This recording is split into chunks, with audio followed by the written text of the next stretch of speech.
என்னுடைய பேரன் என்கிட்ட வந்து அடிக்கடி அவர் ஃபோன் பண்ணி கேட்கறது என்னன்னா, பவிஷ் எப்படி நடிச்சிருக்காரு, பவிஷ் எப்படி நடிச்சிருக்காரு, பவிஷ் இது. நான் அந்த ஸ்டில்ஸ் எல்லாம் எடுத்து அனுப்புவேன் கஸ்தூரி சாருக்கு. பையன் ரொம்ப நல்லா வந்துட்டு இருக்கா, பையன் ரொம்ப நல்லா வந்துட்டு இருக்கான்னு அவருக்கு ரொம்ப பெருமை. தன்னுடைய பேரன் வந்து அவர் வந்து ஒரு வார்த்தை வந்து ஒரு இன்டர்வியூல சொன்னார். அதாவது வந்து என்னுடைய எங்க குடும்பத்துல முதல் மகன் அப்படின்னா அது வந்து செல்வராகவன் சார், அண்ட் முதல் பேரன் அப்படின்னா பவிஷ் அப்படின்னு ரொம்ப பெருமையா சொன்னாரு. ஸோ முதல் குழந்தை, முதல் பேரன். பவிஷனுடைய சாங்ஸ் பார்த்தீங்க, ட்ரெய்லர் பார்த்தீங்க, எப்படி வராருன்னு நினைக்கிறீங்க? நிறைய ஸ்டில்ஸ் அப்பயே நான் உங்களுக்கு அமைச்சிருந்தேன், நீங்க வந்து உங்க பேசணும் sir. Kasthuri sir please come. மேடையில் இருக்கிறவங்களுக்கெல்லாம் வணக்கம், மீடியா பீப்புள் எல்லாருக்கும் வணக்கம். ஏன்னா நீங்கள் தான் அந்த படத்தை ஓட வைக்க போகிறீங்க, உங்களுக்கு தான் நன்றியோட வணக்கம் சொல்லணும். இந்த மேடை நீங்கள் எத்தனையோ விழாக்கள் பார்த்துருப்பீங்க, சில நாள் இங்கேயே கூட படுத்துருந்துருப்பீங்க. நானும் சமீப காலமாக எத்தனையோ நாள் இங்கே இருந்திருக்கேன். இன்றைக்கி ஒரு ஸ்பெஷல் மேடையாக இதை நான் நினைக்கிறேன். ஏன்னா உங்கள் எல்லாருக்குமே கிடைக்காத ஒரு பாக்கியம் எனக்கு கிடைச்சிருக்கு. இன்னைக்கு நான், என் மகன், என் பேரன் ஒரே மேடை. இது சினிமாவில் ரொம்ப பேருக்கு கிடைக்கணும், ஆனால் இன்னைக்கு எனக்கு கிடைச்சிருக்கு. இது வந்து அவ்வளவு சாதாரணமாக இந்த இடத்துல வந்து டக்குன்னு கூப்பிட்டு உட்கார வச்சுட்டாங்க.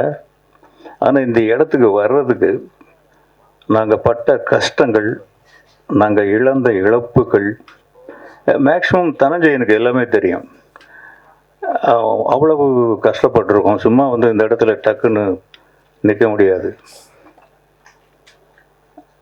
அதுக்கு உங்களுடைய சப்போர்ட் ரொம்ப முக்கியமான காரணம். என் முதல் படத்தில் என் ராசாவின் மனசிலையிலிருந்து உங்கள் ட்ராவல் என் கூட இருந்துக்கிட்டே இருக்குது. இல்லை ரொம்ப பேர் என் கூட பயணப்பட்டிருப்பாங்க.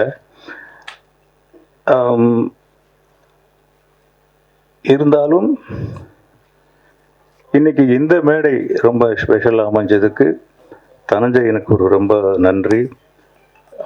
தயாரிப்பாளர் தினேஷ்ராஜ், இந்த பேர்களை இப்போ தான் காதில் வந்ததுனால கொஞ்சம் இயக்குனர் மகேஷ், அவருக்கு ஒரு தேங்க்ஸ்.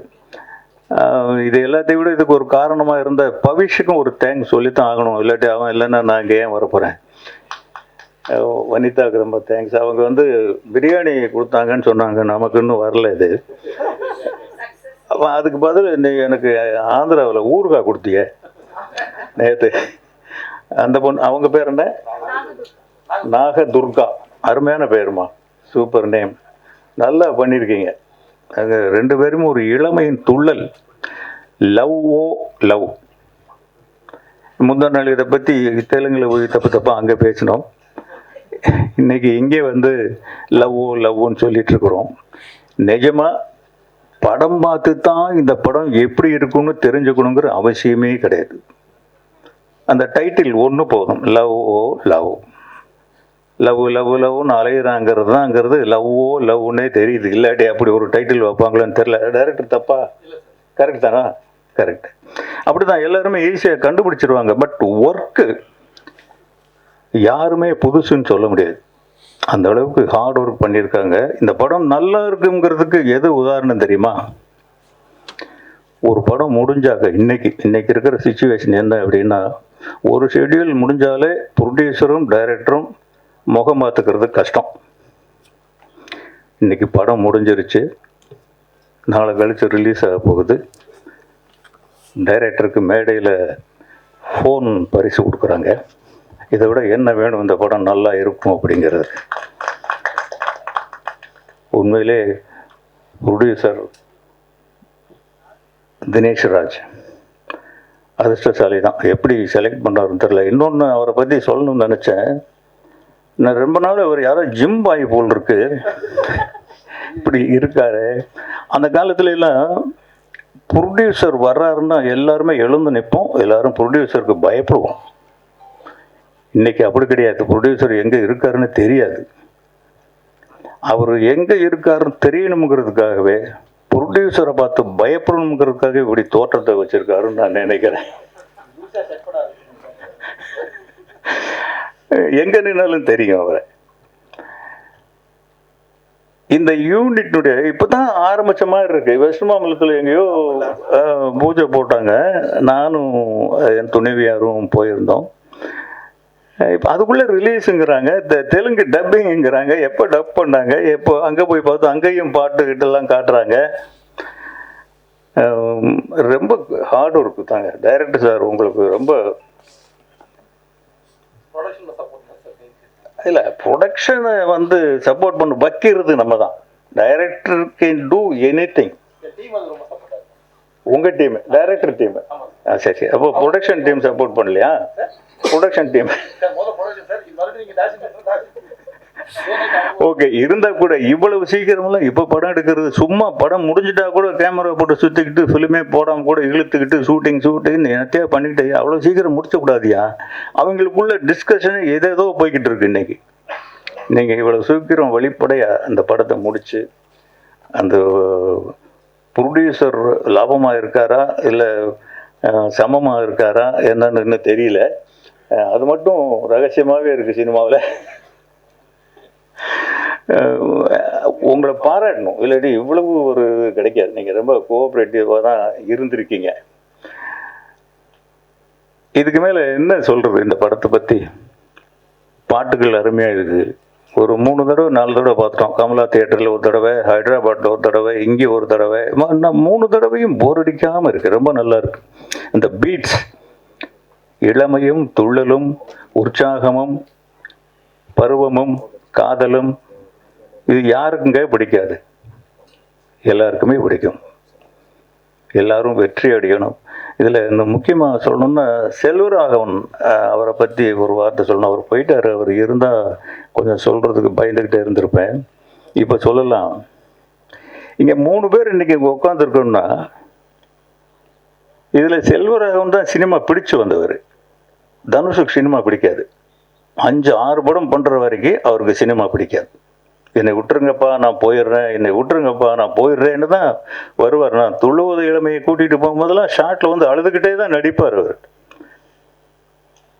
செல்வராகவன் படிக்கும்போதே அவர் ரொம்ப பெரிய படிப்பாளிங்க. இன்னும் சொல்ல போனால் எங்கள் வீட்டிலே அவர் தான் அதிகம் படிப்பாளி. இல்லைப்பா, அவர் தானே, மாமா தானே அதிகம் படித்தவர். Medalist, BE mechanical engineer. அவர் என்ன பண்ணார், செகண்ட் இயர் படிக்கும்போது நான் என்ன ஒரு வீட்டில் ஒரு கொள்கை வச்சுருந்தேன்னா, அப்பாடி சினிமாவுக்கு யாருமே நம்ம பிள்ளைங்க வந்துடக்கூடாது அப்படின்னு. சார் நான் கொஞ்சம் அதிகமாக பேசுகிறோம். நிறைய பேசவா? டைம் இருக்குது. நம்ம பிள்ளைங்க சினிமாவுக்கு வந்துடக்கூடாது அப்படின்னு சொல்லிட்டு அவங்கள ப்ரிவியூ ஷோவுக்கு கூட கூப்பிட்டு போக மாட்டேன். அவ்வளோ ஸ்ட்ரிக்ட்டு. இப்படி இருக்கிறப்போ அவர் செகண்ட் இயர் படிக்கும்போது ஒரு நாள் அப்படியே ஐயன்னு வந்தார். அப்படியே அந்த புக்கை தூக்கி அப்படியே ஸ்டைலாக விட்டு எறிஞ்சார். அப்படியே உட்காந்துட்டார். அப்பா நோ காலேஜ். என்னடா செகண்ட் இயர் தானே போயிருக்க? இல்லைப்பா நோ காலேஜ். அப்புறம் ஆனால் பக்குங்குது. ஏன்னா அந்த என்ஜினியர் ஷீட் வாங்கிறதுக்கு நான் பட்ட கஷ்டத்தை விட அவங்க அம்மா விஜயலட்சுமி பட்ட கஷ்டம் இருக்க. அவ்வளோ கஷ்டப்பட்டு அந்த சீட்டு வாங்கணும். இப்போ நீ என்னடா சொல்கிற? இல்லைப்பா சினிமா தான். அப்போ எனக்கு டக்குன்னு கோபம் வரல. நான் ரொம்ப எமோஷ்னல் பர்சன். நான் கோபம் உடனே வந்துடும். கோவப்படாமல் சடனாக யோசிக்கிறேன், என்னடா செய்கிறது, படிப்பு போயிடுமேன்ட்டு. தம்பி,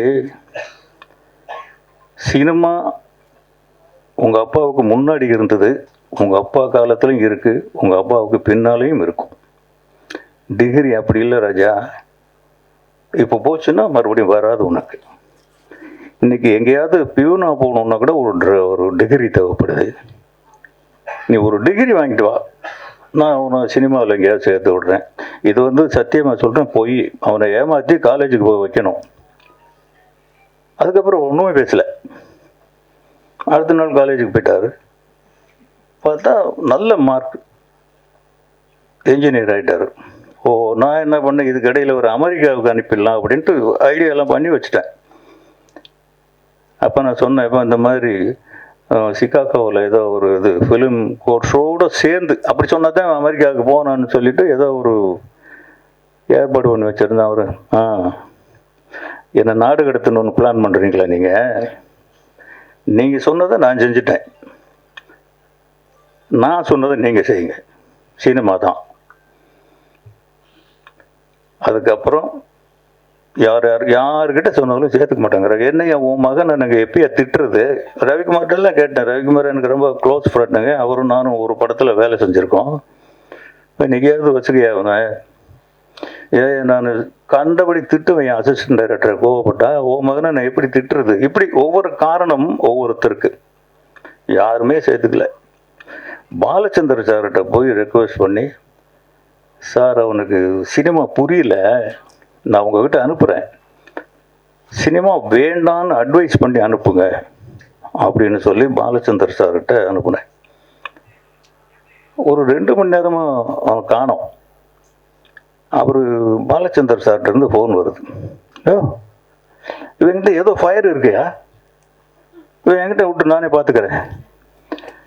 இது என்னடா இது, ஒளியை தெரியாமல் தலையாரி வீட்டில் ஒளிஞ்ச கதையாக போய் சினிமா வேண்டான்னு சொல்லுங்கன்னா அவர் இவன்கிட்ட என்னமோ இருக்குங்கிறாரு.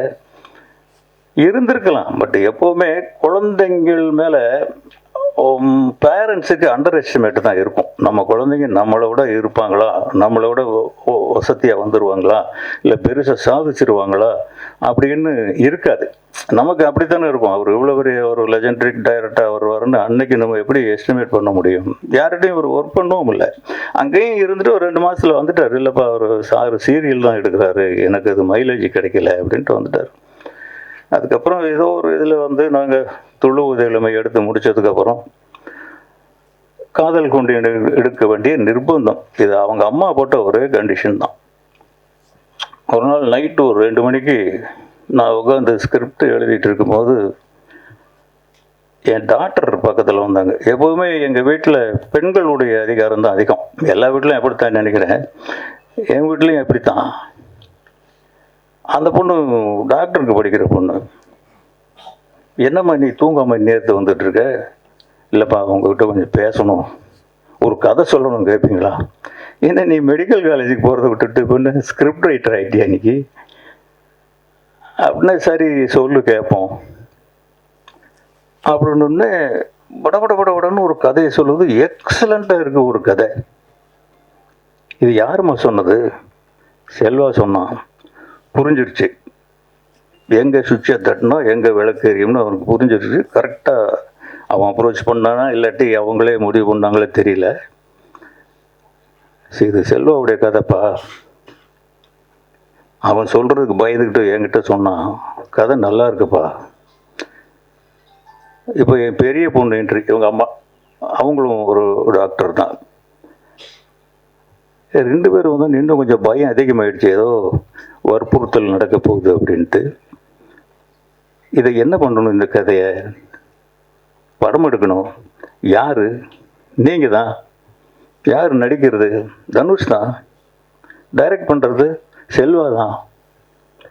இது உள்ள இந்த 3வது லேடி என்ட்ரி விஜயலட்சுமி, அவங்க வரும்போது தான் என் பலமெல்லாம் போயிடுச்சு. இனி அங்கே அவங்க சொல்கிறது மட்டும்தான் நடக்கும், நம்ம சொல்கிறது நடக்காது. அவங்க தான் கேட்டாங்க, என்னங்க அவன் யார்கிட்டையும் ஒர்க் பண்ணலையாம்மா, இது படம் எடுக்கிறதுக்கு ஒரு 4-4.5 கோடி ரூபா செலவாகும் அன்னைக்கே. அது இன்னும் கொஞ்சம் அதிகமாக தான் ஆயிருக்கும், படம் பார்த்தீங்கன்னா தெரியும் அப்படின்னு. இப்போ எவ்வளோ கடன் இருக்குது அப்படின்னு கேட்டாங்க விஜயலட்சுமி. நான் சொன்னேன், என்ன ஒரு 2-2.5 கோடி ரூபா இருக்கும், இந்த படம் எடுக்க எவ்வளோ செலவாகும்? ஒரு 4-4.5 கடன் வாங்குங்க. பொண்டாட்டி சொல்கிற அட்வைஸ் இப்படி எங்கேயாவது சொல்லுவாங்களா யாராவது? கடன் வாங்குங்க அப்படின்னு. யார் யாருக்கும் கடன் வாங்குவீங்க, பெத்த மகனுக்காக வாங்க மாட்டிங்களா? அப்படி கடன் வாங்கி வந்தவர் தான் செல்வராகவன்.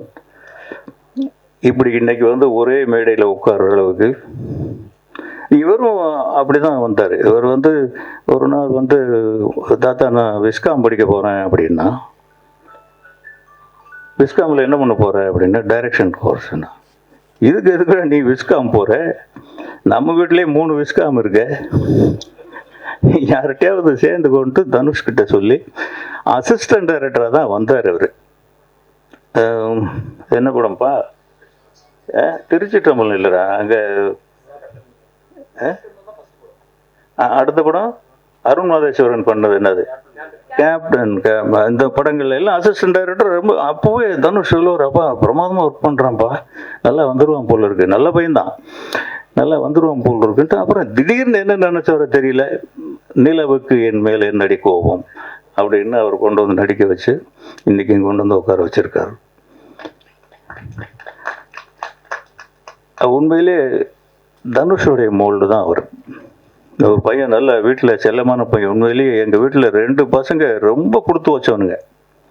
செல்வராகவன் முதல் பையன், அவங்க அம்மாவுக்கு உயிர், மற்றவங்களும் அதுக்கப்புறம் தான். இவங்க அம்மா முதல் பெண் குழந்தை எங்கள் வீட்டில், அவங்களும் செல்லந்தான். அவங்க அம்மா மட்டும்தான் என்னை வாடா போடான்னு சொல்கிறவங்க. இவர் முதல் பேர குழந்தை. அவர் டிபியில் ஒரு ஃபோட்டோ வச்சுருக்காரு பாருங்க, இத்தினோண்டு குழந்தைய தனுஷ் கையில் வச்சுட்டு அப்படி சாஞ்சிக்கிட்டு இருப்பார் அவங்க அம்மா தோளில். அந்த கை குழந்தை தான் அவர். கரெக்டு தானேப்பா? அதை மறக்காமல் வச்சுருக்காரு. தேங்க்ஸ்ப்பா. இது என்ன, அந்த ஃபோட்டோவே இங்கே இருக்கு போல இருக்கு. இதை இப்படி காமிச்சா என்ன தெரியும்? இதை மறக்காமல் வச்சிருக்காரு. இந்த குழந்தை தான் இங்கே ஒரு இந்த துண்டில் போட்டு, இதில் அப்போலோ ஹாஸ்பிட்டலில் இங்கே நினைக்கிறேன், விஜய் ஹாஸ்பிட்டலு, அங்கே வந்து அந்த துண்டில் இருக்கிற குழந்தை. அவர் நம்ப முடியுதா ஏதாவது? எனக்கு எப்படி இருக்கும்னு பாருங்க இந்த ஸ்டேஜ். என் நிலைமையில் நீங்கள்லாம் இருந்தால் எப்படி இருக்கும்? நான் ஒருத்தன் தான் போராடி வந்தேன். போராட்டம்னா சாதாரண போராட்டம். எனக்குமே சினிமா பிடிக்காது. இந்த சினிமா தான் துரத்தி என்னை பிடிச்சி கொண்டு வந்து ஒரு இயக்குனராக உட்கார வச்சது. சினிமா தனக்கு வேண்டிய கலைஞர்களை தானே தேர்ந்தெடுத்து கொள்ளும் வல்லமை படைத்தது. நீ விலகி போனாலும் உன்னை விடாது, நீ விரும்பி போனாலும் உனக்கு கிடைக்காது. நம்மளை விட கெட்டிக்காரன், நம்மளை விட ஞானிகள் எத்தனையோ பாரதி ராஜாக்கள், பாக்ய ராஜாக்கள் இனி கோடம்பாக்கத்தில் சுற்றிக்கிட்டே தான் இருக்காங்க. இது அதிர்ஷ்டமா உழைப்பா தெரியாது. பட் என்னுடைய இந்த இடத்துல வந்து நிற்கிறது காரணம் என்னுடைய உழைப்பு, டிசிப்ளின். இன்னைக்கு வரைக்கும் நான் அதிலிருந்து மாறவே இல்லை. இந்த படத்தில் எல்லாருமே அப்படி தான் வேலை செஞ்சுருக்காங்க. ஒவ்வொருத்தர் உழைப்பும் நல்லா தெரியுது ஃப்ரேமில். எந்த ஃப்ரேம்லையுமே யாருமே கொஞ்சம் அப்படி இப்படி இருந்த மாதிரி தெரியல. அவ்வளோ நல்லா இருக்குது படம், நல்லா இருக்குன்னு எல்லார் வாயிலிருந்து வருது. ஹைதராபாத்லேயும் சொல்கிறாங்க, கொஞ்சம் பார்த்துட்டு நல்லா வரணும், அதுக்கு நீங்களாம் ரொம்ப சப்போர்ட் பண்ணணும். உங்களுக்கு தான் மறுபடியும் தேங்க்ஸ் சொல்லணும். ரொம்ப தேங்க்ஸு, நன்றி.